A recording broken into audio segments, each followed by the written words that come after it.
Alguém aqui já ficou frustrado porque você estava tentando tanto mudar e ser o que você acredita que Deus quer que você seja e simplesmente não parece ter funcionado até hoje? Bem, eu vou chamar isso de como podemos mudar, mas realmente queria chamar de estou me esforçando tanto para mudar, mas não está funcionando. E eu quero falar com você hoje sobre como você realmente pode mudar e isto não ser uma bagunça frustrante. Quero começar em Romanos 7,15, onde Paulo teve que passar pelas mesmas coisas que nós passamos. Ele disse: eu não entendo minhas próprias ações, estou perplexo e abismado, eu não pratico ou realizo o que eu quero fazer, e tudo aquilo que eu odeio, tudo que meu instinto moral condena, é o que eu faço. Já se sentiu assim? O que eu não quero fazer eu faço, o que eu quero fazer eu não faço? Agora, se eu faço habitualmente o que é contrário ao meu desejo, isso significa que eu reconheço e concordo com a lei, que ela é boa, moralmente excelente, tomo partido nela. Então, é como dizer, se eu não consigo me controlar, então, obviamente, preciso da lei para controlar-me. No entanto, não sou mais eu que faço a ação, mas o princípio do pecado que toma conta de mim tem posse de mim. Agora, sabe, ele continua assim por alguns versos e, honestamente, como um cristão novo, e no momento que você lê isso, você acha que ou Paulo era louco ou porque é como se, bem, Paulo, você fez isso, mas se você está dizendo que não fez, então quem fez? Basicamente, ele está falando sobre seu velho homem versus a nova realidade da criação. Então, ele está dizendo, eu realmente não fiz isso, e ele quis dizer que como uma nova criação, seu novo espírito, ele não queria fazer aquilo. Então ele disse, deve ser o princípio do pecado que ainda está operando na minha carne. E a Bíblia diz que se alguém está em Cristo é nova criatura. As coisas velhas passaram e tudo se fez novo, mas todos nós sabemos disso. Cremos nessa escritura e a explicarei, mas todos sabemos que no minuto em que nascemos de novo, nem tudo muda, sabe? Sabe, se você era impaciente, você não se torna paciente de repente. Se você tinha um mau humor, não supera isso de repente. Agora, há coisas das quais as pessoas são libertas a partir do momento em que são salvas. Eu já ouvi falar de pessoas que eram viciadas em drogas e foram libertas instantaneamente. Meu pai tinha uma boca muito suja. Ele usava uma linguagem muito feia durante a minha infância, sabe? Ele nasceu de novo aos 83 anos e desde então nunca mais ouvi falar um palavrão. E assim tem coisas que mudam, mas todos nós passamos por um processo e um processo significa que isso demanda tempo e parece que dura a vida toda, o que honestamente realmente dura, porque até que Jesus volte para nos buscar, enquanto vivemos destes corpos carnais, todos teremos algumas coisas aparecendo de tempos em tempos, sabe? No entanto, continuamos melhorando. E essa é uma boa notícia. Quanto mais você anda com Deus, então mais você começa a se comportar como Jesus. Mas se esta escritura diz que se alguém está em Cristo é uma nova criatura, que as coisas velhas passaram e tudo se fez novo, mas na prática nem todas as coisas velhas passaram. Então, do que ele estava falando? Eu acredito que quando nascemos de novo nos tornamos uma argila espiritual novinha. Eu trouxe um pouco de argila, mas na verdade é massinha. E veja, antes de nascer de novo, você é duro de coração, é imóvel, não pode ser moldado ou trabalhado. Você tem suas próprias ideias, mas quando você nasce de novo, Deus lhe dá um novo espírito e um novo coração. E então, interiormente, você se torna mais macio e flexível e moldável. E Deus pode trabalhar com você e fazer coisas em sua vida. Já peço desculpas adiantado, esta é uma representação terrível, mas vamos fingir que este é Jesus. Nós sabemos que ele não é um Jesus de massinha, mas agora isso foi o melhor que eu consegui encontrar.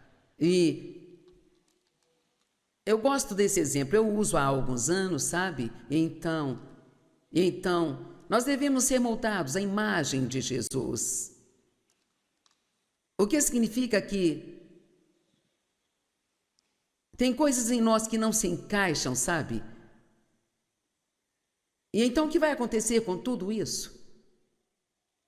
Tudo isso tem que ser tratado e descartado. E nem sempre nós gostamos disso, não é mesmo? É como eu não quero abrir mão disso. Não, Jesus, você não pode ficar com isso, eu quero manter isso.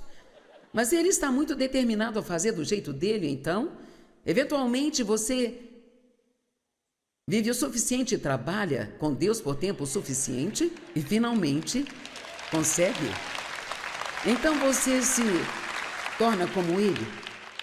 Romanos 8:29 diz: pois os que de antemão conheceu, de quem tinha conhecimento e amava desde antemão, ele também os destinou, ou predestinou desde o princípio para serem moldados conforme a imagem de seu Filho. Agora, ficamos um pouco confusos sobre a palavra predestinação. Quando Jesus nos predestina para algo, sabe? Isso não significa que tudo vai acontecer realmente enquanto nós não fazemos nada além de esperar que Deus faça aquilo. A predestinação significa que Deus predeterminou qual é a vontade dele para nós. E ele providenciou, agora ouça, tudo que é necessário para que isso aconteça. Mas Deus, ele trabalha conosco, não no nosso lugar, sabe? E assim, então, sempre teremos a nossa parte a fazer. A nossa parte, no entanto, em sermos transformados à imagem de Cristo, não é entrar nas obras da carne, tentando fazer acontecer, tentando mudar a si mesmo. É para nós aprendermos a cooperar com o Espírito Santo. E nós fazemos um esforço, mas o esforço que nós fazemos é um esforço liderado pelo Espírito, controlado pelo Espírito, energizado pelo Espírito. Agora, eu vou dizer isso novamente, porque se você não entender, há uma coisa que temos que entender, se um dia quisermos crescer e não ficar tão frustrados que queiramos nos matar, é que você tem que entender a diferença entre as obras da carne e a graça. As obras da carne são nossa energia gasta tentando fazer o trabalho de Deus. A graça é um favor imerecido, mas veja, isso não é tudo, e eu gostaria que toda vez que alguém lhe desse uma definição da graça, não dissesse apenas que era um favor imerecido, porque se você realmente estudar isso, ela também é o poder que precisamos para que as coisas aconteçam em nossa vida. Então, a graça, ela não é uma desculpa para vivermos uma vida desleixada e imoral, comprometedora e ainda termos isso coberto pela graça de Deus. Amém? Ela é o poder de não termos que viver assim. Amém? As pessoas têm algumas ideias mais loucas sobre a graça. Teve uma mulher, uma mocinha, sabe, que tinha sido salva há muito tempo, e ela ligou para o escritório e disse: alguns amigos meus estão fazendo algumas coisas ilegais, mas a vida deles está sendo realmente abençoada. E assim, eles disseram que Deus os cobriu com a graça dele. Eu quero saber se isso é verdade. Eu disse, com certeza 100% não é verdade.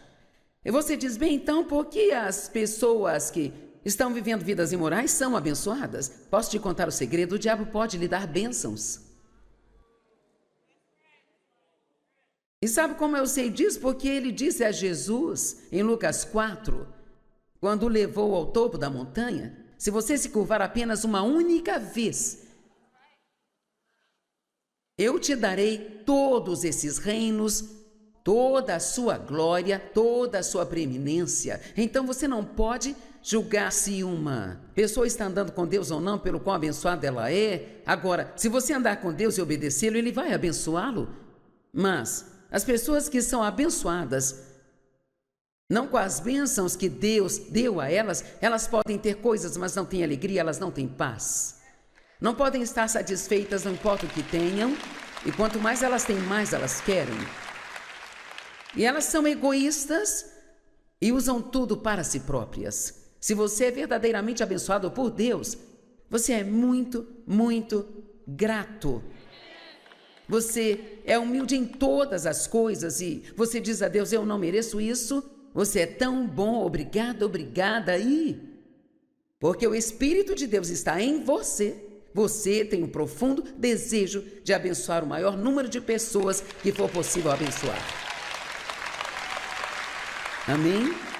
Então, se você vê alguém que tem um monte de coisas e que está vivendo uma vida imoral, não pense que a graça de Deus está encobrindo os pecados delas.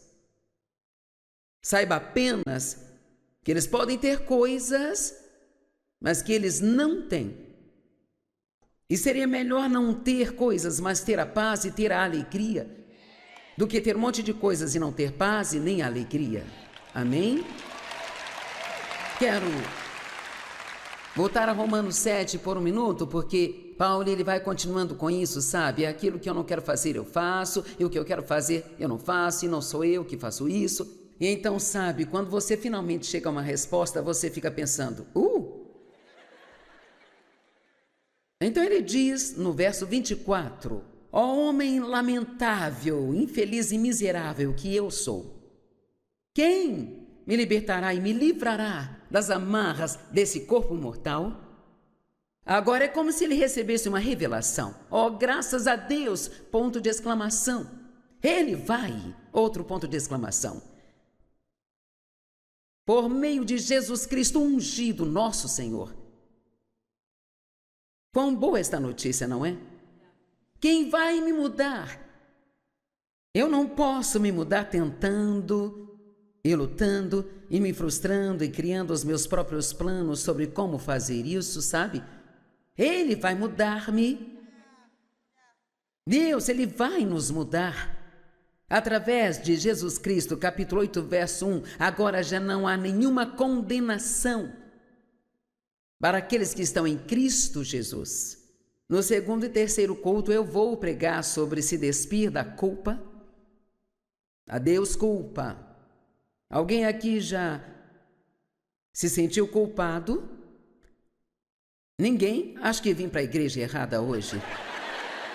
Eu sei que é cedo, mas se eu consigo fazer isso, com certeza você consegue levantar a mão. Amém? Quantos aqui perdem muito tempo se sentindo culpado? Ok. Bem, vou contar minha história rapidamente. Eu tinha um problema horrível com a culpa, sabe? E provavelmente eu só fui completamente liberta disso há, digamos, nesses últimos 15, 20 anos. Isso significa que mesmo nos meus primeiros 25 anos, tentando seriamente servir a Deus, eu ainda lutava com esse sentimento de culpa o tempo inteiro. Começou na minha infância, quando meu pai estava abusando sexualmente de mim e eu, de alguma forma, achava que a culpa de tudo aquilo era minha. Eu tinha esse disco tocando na minha cabeça o tempo todo. O que há de errado comigo? O que há de errado comigo? O que há de errado comigo? O que há de errado comigo? E uma coisa interessante sobre as crianças, se os pais estão fazendo coisas que não deveriam, até mesmo se os pais estão brigando de alguma forma, a criança pensa que a culpa é dela. Se eu fosse melhor, eles não fariam isso? Quando os pais se divorciam, muitas vezes as crianças pensam que a culpa é delas. Então, se isso é algo que você teve que fazer por motivos certos, você precisa explicar aos seus filhos que não tem nada a ver com eles. Mas eu estava totalmente convencida de que o pai de mais ninguém estava fazendo com eles aquilo que meu pai fazia comigo, portanto, deveria haver algo de errado comigo. Sabe, embora meu pai me dissesse que não havia nada de errado com aquilo, e que ele só fazia aquilo porque ele me amava e todas as outras mentiras estúpidas que os abusadores contam, ele também me falava que eu tinha que manter aquilo em segredo. Eu sabia lá no fundo que havia algo de errado. Mas eu era criança, eu não sabia o que. Então eu comecei a me sentir culpada e ao ter que guardar aquele terrível segredo da minha mãe e de todo mundo, acabei carregando essa culpa por toda a minha vida. Agora, depois que eu nasci de novo e comecei a servir a Deus e a ouvir alguns bons ensinamentos, fiquei um pouco mais tranquila, mas aquilo sempre estava lá. Aquela culpa estava enraizada de que havia algo de errado comigo. E muitas vezes eu nem sabia por que eu me sentia culpada, sabe? Eu só sentia. Eu digo que eu não me sentia bem se eu não me sentisse errada. Repetindo, eu não me sentia certa se eu não me sentisse errada. Então, quando comecei a me libertar um pouco da culpa e a não me sentir culpada, então me sentia culpada por não estar me sentindo culpada. Eu não sei se alguém aqui já teve um caso tão ruim quanto eu, mas eu estou dizendo, eu era viciada em sentimentos de culpa. E isso era horrível, absolutamente horrível. Sentir constantemente que algo está errado com você ou que você fez algo errado. Alguém aqui entende do que eu estou falando? Porque realmente, quando você se sente assim, você não consegue desfrutar de nada em sua vida. Você não desfruta de nada. E sabe, eu sou tão grata e feliz por poder estar aqui e dizer a vocês agora que eu, basicamente, quase nunca me sinto culpada por coisa alguma hoje em dia. E você diz, Joyce, quando você peca, você não se sente culpada? Não. Deus não nos pediu para sentirmos culpa. Ele pediu para que nos arrependamos.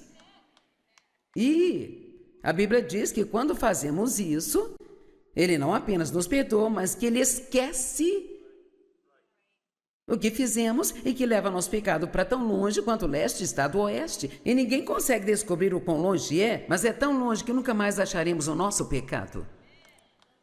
Então, se Deus pode esquecê-lo, por que temos que continuar lembrando dele? Agora, aqui está o que a culpa é. São as obras da carne. Isto é só a nossa maneira humanista de tentar pagar pelo que fizemos de errado. Amém? Digamos que você fez algo esta manhã no caminho para a igreja, você perdeu a paciência. E assim você vai se sentir culpado dentro e fora por talvez uns 3 dias. Então você vai superar isso e receberá o mesmo dom gratuito de perdão que está disponível para você neste exato momento. E esses 3 dias serão desperdiçados. E a Bíblia nos diz claramente. Na verdade, vamos ler isso em Hebreus, capítulo 10, versículos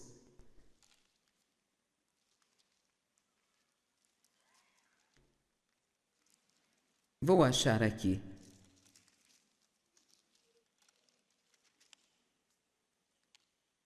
Do 12 ao 14.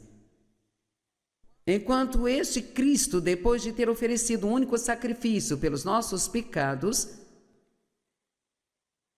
o qual é perfeito e eficaz para sempre, sentou-se à direita de Deus. Agora, você não se assenta até que o trabalho esteja concluído? Então, essa é uma outra mensagem inteira.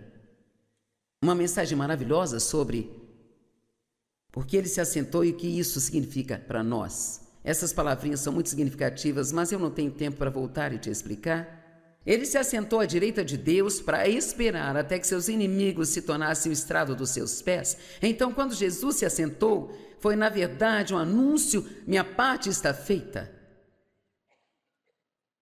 Você não precisa tentar convencer Deus a fazer nada. Ele já fez tudo o que precisava ser feito para que nós possamos viver uma vida incrível. Tudo está feito. Tudo o que precisamos fazer é apenas receber, e você não pode receber nada enquanto achar que tem que merecê-lo. Deus não está à venda. Você não pode comprá-lo com o seu bom comportamento. Não importa o quão bom se comporte no futuro, Deus nunca vai te amar mais do que Ele te ama neste exato momento aqui e agora. Então não tentamos nos comportar melhor para que Deus nos ame, queremos nos comportar melhor porque nós o amamos. Amém? Ele disse, acho que em João 14, se você me ama, você vai me obedecer. Então, na verdade, o grau em que nós obedecemos a Deus está correlacionado com o quanto nós o amamos. Ele não disse, se você me obedecer, eu vou amar você. Ele disse, se você me ama, você vai me obedecer. Tem uma grande diferença no que eu estou dizendo e no que eu vou querer falar nos 40 minutos que eu tenho aqui. Então você vai ter que ser muito afiado aqui para entender isso, porque eu quero que você seja feliz e desfrute a sua vida pela qual Jesus morreu para te dar. E você não pode ser feliz se você está frustrado o tempo todo sobre o quão longe tem que ir. Precisa comemorar o quão longe você já foi.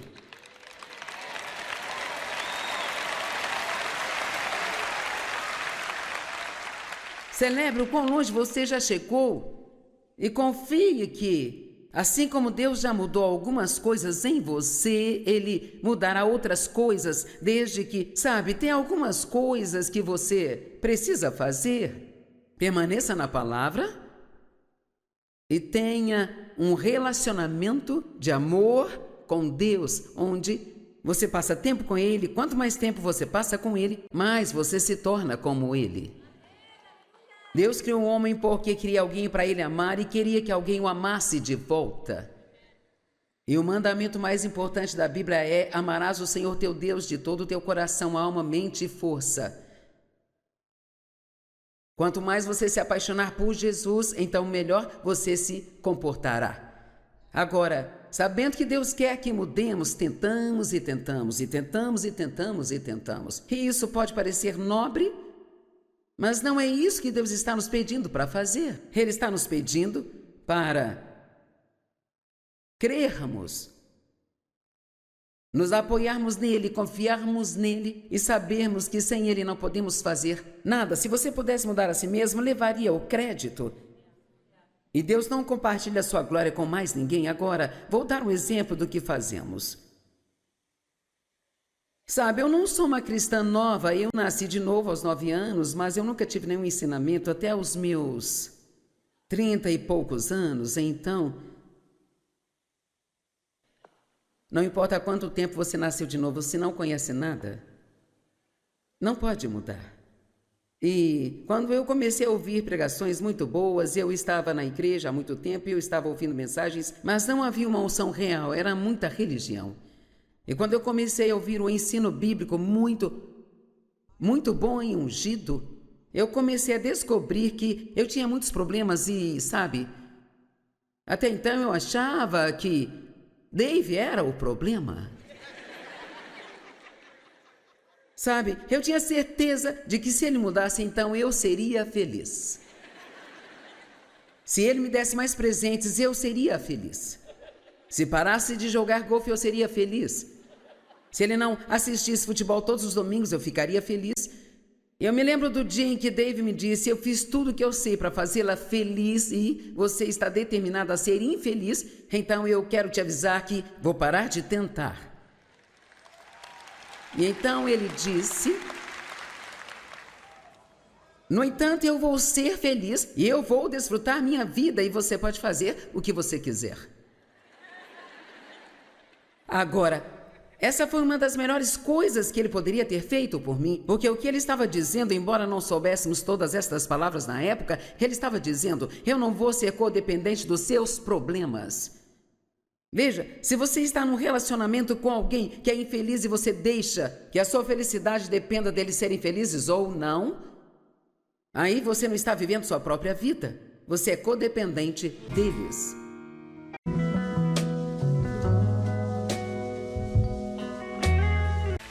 Alguém aqui já ficou frustrado porque você estava tentando tanto mudar e ser o que você acredita que Deus quer que você seja e simplesmente não parece ter funcionado até hoje? Bem, eu vou chamar isso de como podemos mudar, mas realmente queria chamar de estou me esforçando tanto para mudar, mas não está funcionando. E eu quero falar com você hoje sobre como você realmente pode mudar e isto não ser uma bagunça frustrante. Quero começar em Romanos 7,15, onde Paulo teve que passar pelas mesmas coisas que nós passamos. Ele disse: eu não entendo minhas próprias ações, estou perplexo e abismado, eu não pratico ou realizo o que eu quero fazer, e tudo aquilo que eu odeio, tudo o que meu instinto moral condena, é o que eu faço. Já se sentiu assim? O que eu não quero fazer eu faço, o que eu quero fazer eu não faço? Agora, se eu faço habitualmente o que é contrário ao meu desejo, isso significa que eu reconheço e concordo com a lei, que ela é boa, moralmente excelente, tomo partido nela. Então, é como dizer, se eu não consigo me controlar, então, obviamente, preciso da lei para controlar-me. No entanto, não sou mais eu que faço a ação, mas o princípio do pecado que toma conta de mim tem posse de mim. Agora, sabe, ele continua assim por alguns versos e, honestamente, como um cristão novo, e no momento que você lê isso, você acha que ou Paulo era louco ou porque é como se, bem, Paulo, você fez isso, mas se você está dizendo que não fez, então quem fez? Basicamente, ele está falando sobre seu velho homem versus a nova realidade da criação. Então ele está dizendo, eu realmente não fiz isso, e ele quis dizer que como uma nova criação, seu novo espírito, ele não queria fazer aquilo. Então ele disse, deve ser o princípio do pecado que ainda está operando na minha carne. E a Bíblia diz que se alguém está em Cristo é nova criatura.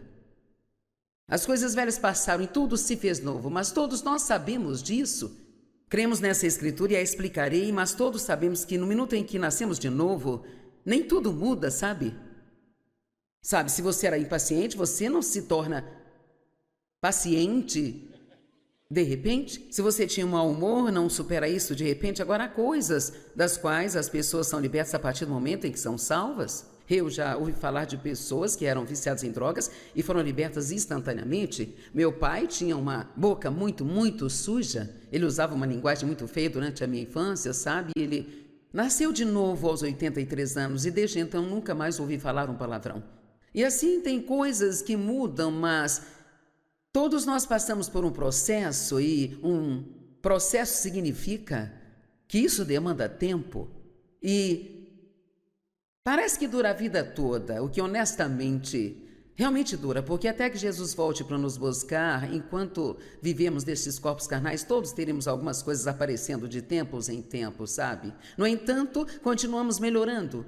E essa é uma boa notícia. Quanto mais você anda com Deus, então mais você começa a se comportar como Jesus.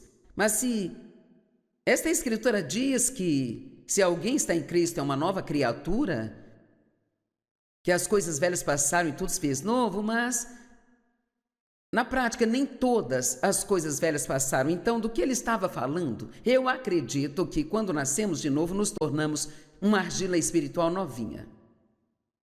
Eu trouxe um pouco de argila, mas na verdade é massinha. E veja, antes de nascer de novo, você é duro de coração, é imóvel, não pode ser moldado ou trabalhado. Você tem suas próprias ideias, mas quando você nasce de novo, Deus lhe dá um novo espírito e um novo coração. E então, interiormente, você se torna mais macio e flexível e moldável. E Deus pode trabalhar com você e fazer coisas em sua vida. Já peço desculpas adiantado, esta é uma representação terrível, mas vamos fingir que este é Jesus. Nós sabemos que ele não é um Jesus de massinha, mas agora isso foi o melhor que eu consegui encontrar. E eu gosto desse exemplo, eu uso há alguns anos, sabe? Então, nós devemos ser moldados à imagem de Jesus. O que significa que tem coisas em nós que não se encaixam, sabe? E então o que vai acontecer com tudo isso? Tudo isso tem que ser tratado e descartado. E nem sempre nós gostamos disso, não é mesmo? É como eu não quero abrir mão disso. Não, Jesus, você não pode ficar com isso, eu quero manter isso. Mas ele está muito determinado a fazer do jeito dele, então, eventualmente você vive o suficiente e trabalha com Deus por tempo suficiente e finalmente consegue. Então você se torna como ele. Romanos 8:29 diz: pois os que de antemão conheceu, de quem tinha conhecimento e amava desde antemão, ele também os destinou, ou predestinou desde o princípio para serem moldados conforme a imagem de seu Filho. Agora, ficamos um pouco confusos sobre a palavra predestinação. Quando Jesus nos predestina para algo, sabe? Isso não significa que tudo vai acontecer realmente enquanto nós não fazemos nada além de esperar que Deus faça aquilo. A predestinação significa que Deus predeterminou qual é a vontade dele para nós. E ele providenciou, agora ouça, tudo que é necessário para que isso aconteça. Mas Deus, ele trabalha conosco, não no nosso lugar, sabe? E assim, então, sempre teremos a nossa parte a fazer. A nossa parte, no entanto, em sermos transformados à imagem de Cristo, não é entrar nas obras da carne, tentando fazer acontecer, tentando mudar a si mesmo. É para nós aprendermos a cooperar com o Espírito Santo. E nós fazemos um esforço, mas o esforço que nós fazemos é um esforço liderado pelo Espírito, controlado pelo Espírito, energizado pelo Espírito. Agora, eu vou dizer isso novamente, porque se você não entender, há uma coisa que temos que entender, se um dia quisermos crescer e não ficar tão frustrados que queiramos nos matar, é que você tem que entender a diferença entre as obras da carne e a graça. As obras da carne são nossa energia gasta tentando fazer o trabalho de Deus. A graça é um favor imerecido, mas, veja, isso não é tudo, e eu gostaria que toda vez que alguém lhe desse uma definição da graça, não dissesse apenas que era um favor imerecido, porque se você realmente estudar isso, ela também é o poder que precisamos para que as coisas aconteçam em nossa vida. Então, a graça, ela não é uma desculpa para vivermos uma vida desleixada e imoral, comprometedora e ainda termos isso coberto pela graça de Deus. Amém? Ela é o poder de não termos que viver assim. Amém?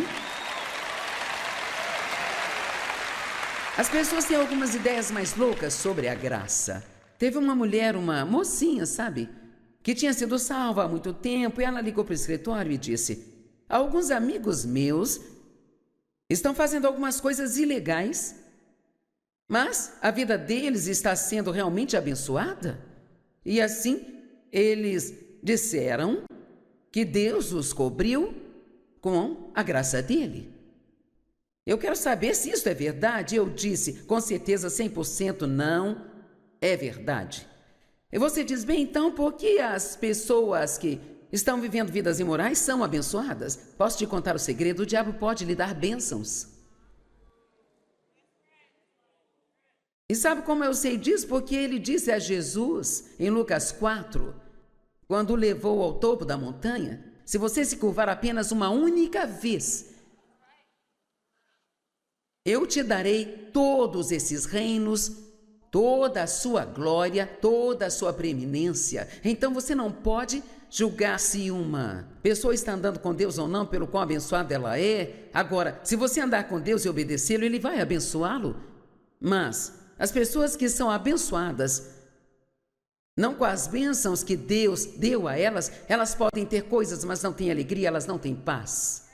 Não podem estar satisfeitas, não importa o que tenham, e quanto mais elas têm, mais elas querem. E elas são egoístas e usam tudo para si próprias. Se você é verdadeiramente abençoado por Deus, você é muito, muito grato. Você é humilde em todas as coisas e você diz a Deus, eu não mereço isso. Você é tão bom, obrigado, obrigada. E porque o Espírito de Deus está em você, você tem um profundo desejo de abençoar o maior número de pessoas que for possível abençoar. Amém? Então, se você vê alguém que tem um monte de coisas e que está vivendo uma vida imoral, não pense que a graça de Deus está encobrindo os pecados delas. Saiba apenas que eles podem ter coisas, mas que eles não têm.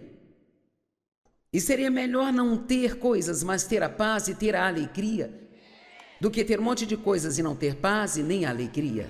Amém?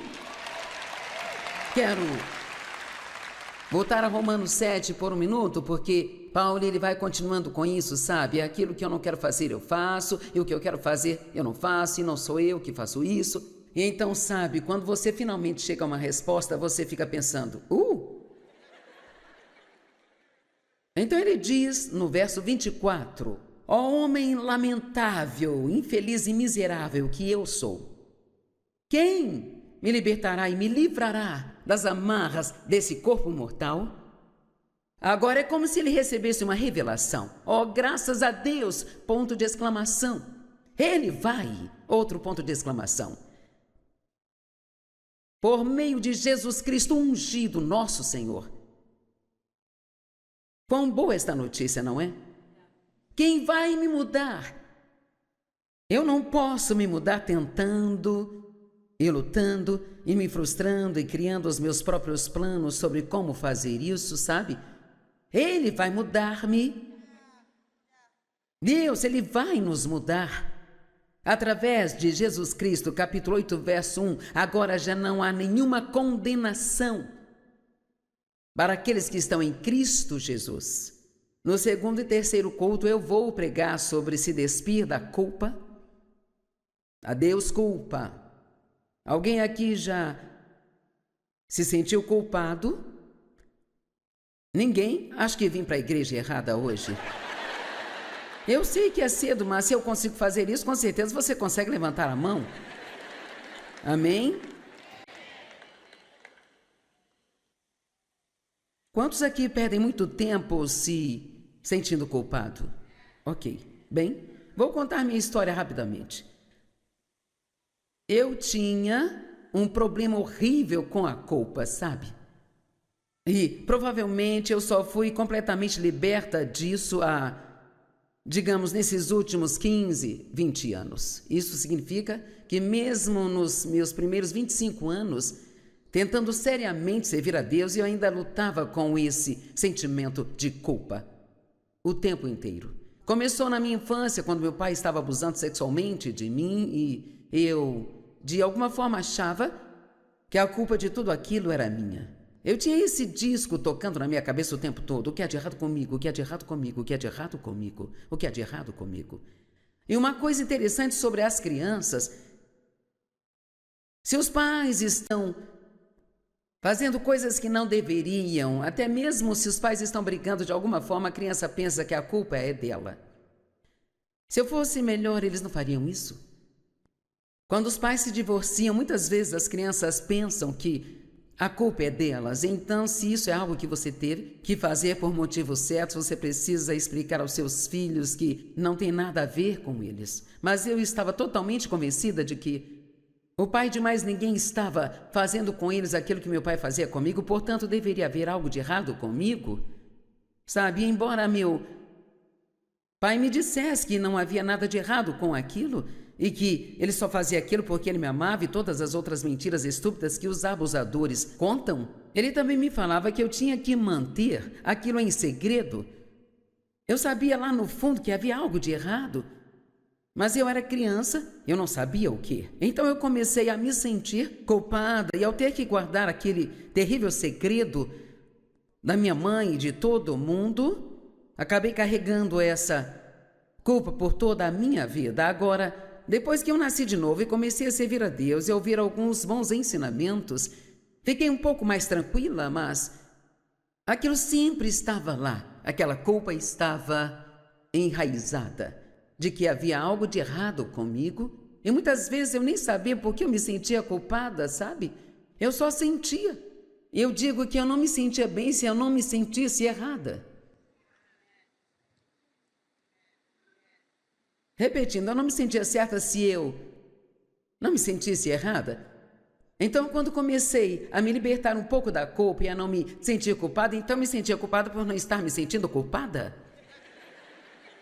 Eu não sei se alguém aqui já teve um caso tão ruim quanto eu, mas eu estou dizendo, eu era viciada em sentimentos de culpa. E isso era horrível, absolutamente horrível. Sentir constantemente que algo está errado com você ou que você fez algo errado. Alguém aqui entende do que eu estou falando? Porque realmente, quando você se sente assim, você não consegue desfrutar de nada em sua vida. Você não desfruta de nada.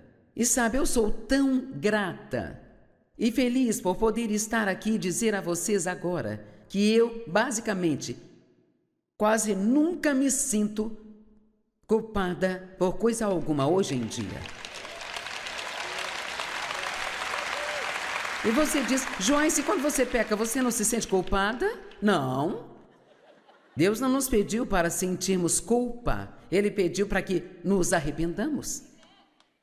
E a Bíblia diz que quando fazemos isso, Ele não apenas nos perdoa, mas que Ele esquece o que fizemos e que leva nosso pecado para tão longe quanto o leste está do oeste. E ninguém consegue descobrir o quão longe é, mas é tão longe que nunca mais acharemos o nosso pecado. Então, se Deus pode esquecê-lo, por que temos que continuar lembrando dele? Agora, aqui está o que a culpa é. São as obras da carne. Isto é só a nossa maneira humanista de tentar pagar pelo que fizemos de errado. Amém? Digamos que você fez algo esta manhã no caminho para a igreja, você perdeu a paciência. E assim você vai se sentir culpado dentro e fora por talvez uns 3 dias. Então você vai superar isso e receberá o mesmo dom gratuito de perdão que está disponível para você neste exato momento. E esses 3 dias serão desperdiçados. E a Bíblia nos diz claramente. Na verdade, vamos ler isso em Hebreus, capítulo 10, versículos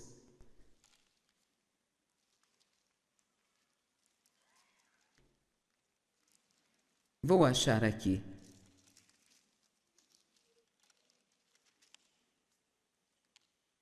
Do 12 ao 14.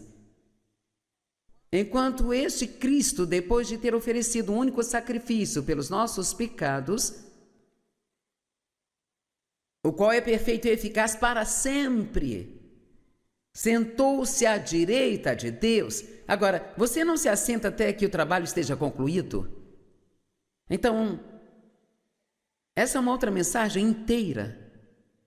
Uma mensagem maravilhosa sobre porque ele se assentou e o que isso significa para nós. Essas palavrinhas são muito significativas, mas eu não tenho tempo para voltar e te explicar.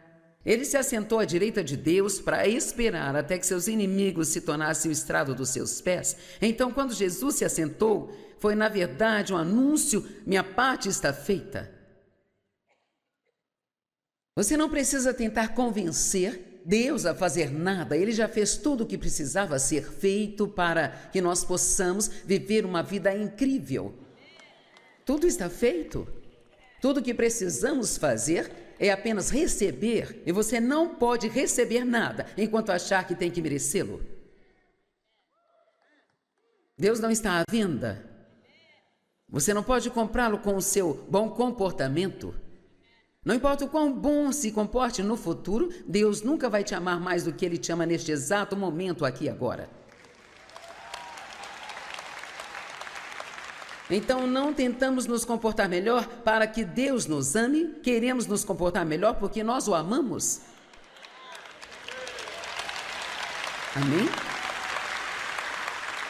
Ele disse, acho que em João 14, se você me ama, você vai me obedecer. Então, na verdade, o grau em que nós obedecemos a Deus está correlacionado com o quanto nós o amamos. Ele não disse, se você me obedecer, eu vou amar você. Ele disse, se você me ama, você vai me obedecer. Tem uma grande diferença no que eu estou dizendo e no que eu vou querer falar nos 40 minutos que eu tenho aqui. Então você vai ter que ser muito afiado aqui para entender isso, porque eu quero que você seja feliz e desfrute a sua vida pela qual Jesus morreu para te dar. E você não pode ser feliz se você está frustrado o tempo todo sobre o quão longe tem que ir. Precisa comemorar o quão longe você já foi.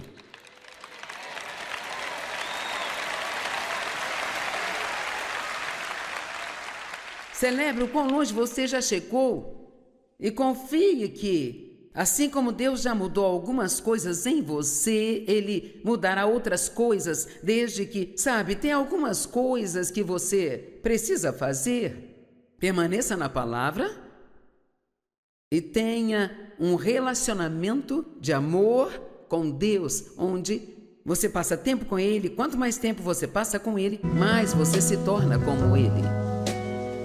Deus criou um homem porque queria alguém para Ele amar e queria que alguém o amasse de volta. E o mandamento mais importante da Bíblia é: amarás o Senhor teu Deus de todo o teu coração, alma, mente e força. Quanto mais você se apaixonar por Jesus, então melhor você se comportará. Agora, sabendo que Deus quer que mudemos, tentamos e tentamos, e tentamos e tentamos e tentamos. E isso pode parecer nobre, mas não é isso que Deus está nos pedindo para fazer. Ele está nos pedindo para crermos, nos apoiarmos nele, confiarmos nele e sabermos que sem ele não podemos fazer nada. Se você pudesse mudar a si mesmo, levaria o crédito.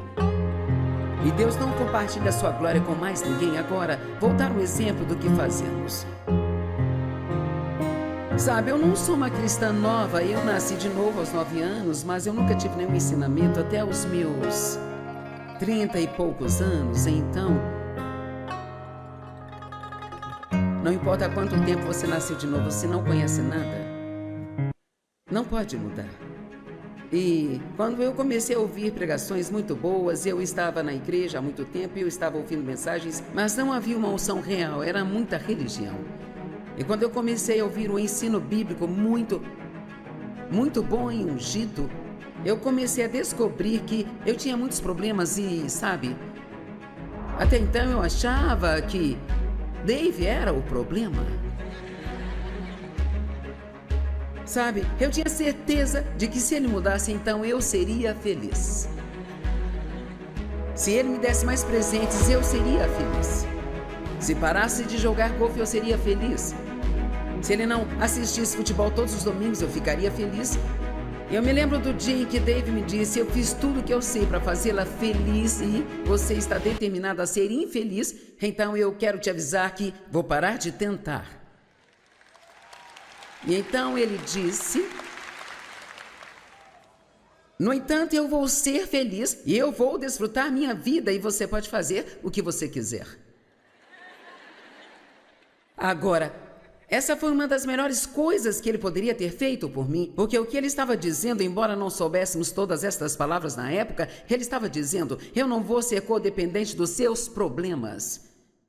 Veja, se você está num relacionamento com alguém que é infeliz e você deixa que a sua felicidade dependa deles serem felizes ou não, aí você não está vivendo sua própria vida. Você é codependente deles.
Certeza de que se ele mudasse, então eu seria feliz. Se ele me desse mais presentes, eu seria feliz. Se parasse de jogar golfe, eu seria feliz. Se ele não assistisse futebol todos os domingos, eu ficaria feliz.